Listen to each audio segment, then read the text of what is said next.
Panama's President José Raúl Mulino announced on Sunday that he would end a key development deal with China following a meeting with U.S. Secretary of State Marco Rubio amid concerns raised by President Donald Trump. Mulino confirmed that the country would not renew a 2017 Memorandum of Understanding to participate in China's Belt and Road Global Development Initiative. Tuvimos una reunión altamente respetuosa y cordial con el secretario de Estado, invitándonos a la construcción de un futuro en la relación de Panamá con los Estados Unidos en temas que nos son muy importantes a ambos países y en algunos que para Panamá es más importante que para los Estados Unidos.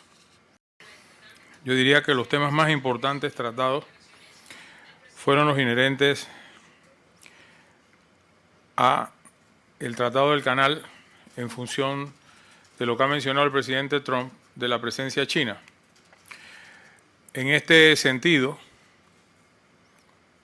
hice las voces de descargo, abriendo, por supuesto, las consideraciones para que el equipo técnico del canal con el que Estados Unidos designe conversen al respecto y puedan aclarar todas las dudas que puedan seguir teniendo al respecto. Igualmente, abordamos con mucha explicación el tema de los puertos chinos en el canal,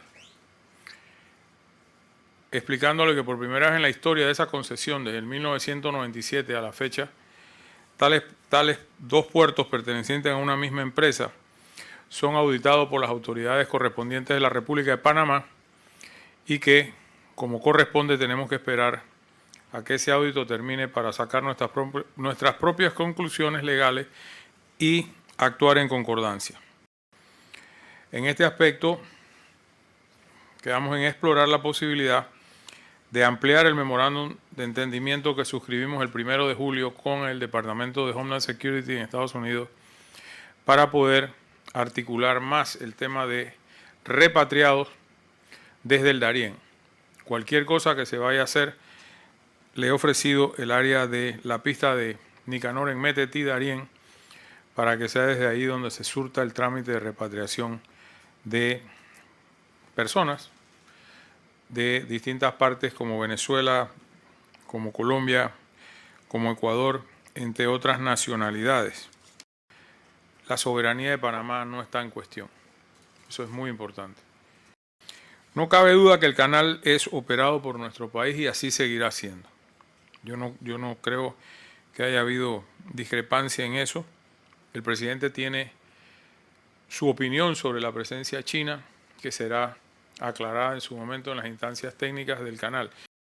Los puertos sí generan dudas, pero como dije, hasta el momento yo no tengo elementos de juicio para opinar mayor cosa. Esperemos el audito de la Contraloría, que veremos cuán afectado está o no está el interés nacional en función de esa concesión. El memorándum de entendimiento del año 2017 sobre la ruta de la seda de Belt and Road Initiative no será renovado por mi gobierno. In the meantime, Marco Rubio, who's a top diplomat in President Trump's administration, embarked on his first overseas trip on Sunday, meeting with the Panamanian president. During the meeting, Rubio conveyed Trump's concerns about China's involvement in the Panama Canal, calling it a threat that required immediate action. He warned that if changes were not made, the U.S. would take steps to protect its rights under the treaty with Panama, according to a U.S. State Department statement. Rubio also toured the Panama Canal area with Canal Administrator Ricarte Vasquez. In a social media post, Rubio made it clear that the U.S. would not tolerate Chinese influence over the Panama Canal, writing, "The United States cannot and will not allow the Chinese Communist Party to continue with its effective and growing control over the Panama Canal area." On Sunday, local residents in Panama City protested the visit of Rubio following Trump's threats to reclaim control of Panama Canal. One protester said, and I quote, "Donald Trump has sent his Secretary of State to tell the Panamanian government that he plans to take back the canal. There is no justification for this, just force and his irrational behavior." The Panamanian government must urgently call for a session of the Security Council in response to such a threat. Meanwhile, Trump stated that he did not believe military intervention would be needed in Panama, but reiterated his threats to take control of the canal, asserting that it is being effectively operated by Beijing. Secretary of State Rubio is in Panama right now, and we're talking about the Panama Canal. What they've done is terrible. They violated the agreement. They're not allowed to violate the agreement. China's running the Panama Canal. That was not given to China. That was given to Panama foolishly. But they violated the agreement, and we're going to take it back, or something very powerful is going to happen.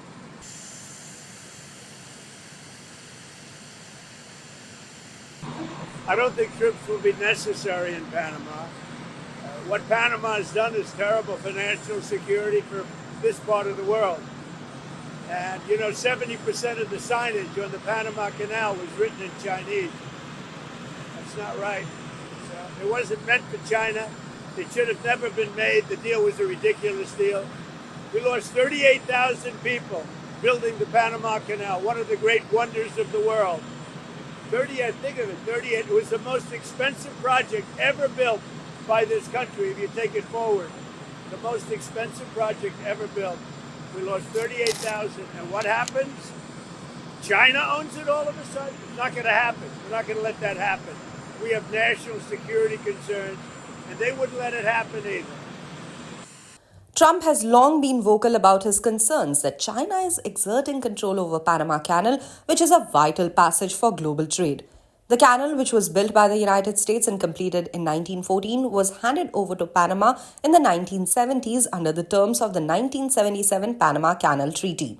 The U.S. Department of State estimates that around 72% of the vessels that pass through the canal are traveling to or from U.S. ports. Without the canal, ships would be forced to take a much longer route, adding 8,000 miles to their journey around South America. Trump has made it a priority to regain U.S. control over the Panama Canal. In line with this, House Republicans introduced the Panama Canal Repurchase Act, which is a bill that would authorize the president to negotiate with Panama to reacquire ownership of the canal. The bill, introduced by Representative Dusty Johnson, RSD, who's a member of the Select Committee on China and the House Transportation and Infrastructure Committee, reflects ongoing concerns about China's growing influence in the region. If passed, the bill would grant the president authority, in coordination with the Secretary of State, to initiate negotiations with Panama to purchase the Panama Canal.